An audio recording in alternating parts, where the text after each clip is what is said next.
Dieu n'est pas satisfait que nous soyons simplement des croyants individuels. Quand nous croyons au Seigneur en devenant participants de sa nature, cela signifie que quelque chose s'est passé. Vous êtes devenu un membre d'un seul corps que Dieu édifie. Il n'est pas satisfait par ce qui est individuel.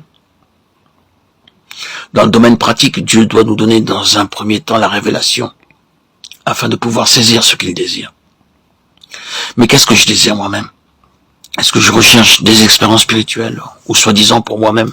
Est-ce que je cherche à faire des convertis pour mon organisation ou pour ma dénomination? Ou bien pour qu'ils soient sauvés et leur éviter l'enfer? Ou bien ai-je vu la vision de ce qui est céleste, de l'homme céleste? Et est-ce que je travaille pour parvenir à cela?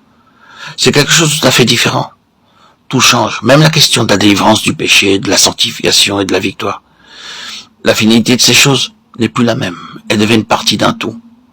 Il ne s'agit pas seulement de la question de la doctrine du corps. Même à Rome, le Vatican enseigne cela. Ils croient en une seule église, car ils disent que le corps est un. Mais ils ont leur propre tête.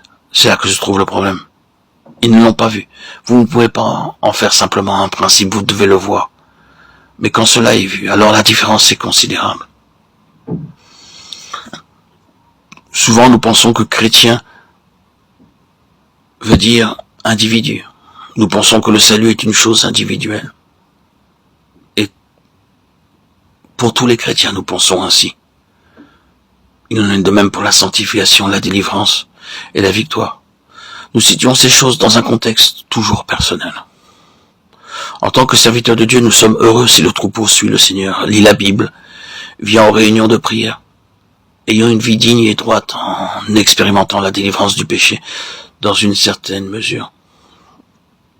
Mais ce n'est pas le corps. Un jour, quelque chose d'autre arrive, et ce jour est pour vous un jour très béni, un jour extraordinaire. Le Seigneur ouvre vos yeux pour réaliser que le salut se conjugue avec le corps. La sanctification personnelle se définit dans le corps. La puissance de l'esprit est vécue dans le corps. Et l'expérience de la croix est liée au corps. Vous voyez que la divine pensée, c'est un homme, non pas une compagnie de petits hommes. C'est un homme, le Seigneur Jésus lui-même, et son peuple, ne formant qu'un seul homme devant Dieu. Toute la pensée de Dieu est centrée dans le Christ, et nous sommes en lui. Ce n'est pas seulement une question liée à la tête, mais au corps. Loué soit Dieu. Les individus pécheurs sont sauvés. Vous commencez en tant qu'individu, mais vous devez finir comme membre dans le corps. C'est cela, la divine pensée. Dieu travaille pour obtenir cela, et il n'enlèvera pas autre chose que cela. La croix est pour cela, pour ce corps corporatif, ce Christ corporatif, pour cet homme nouveau, incluant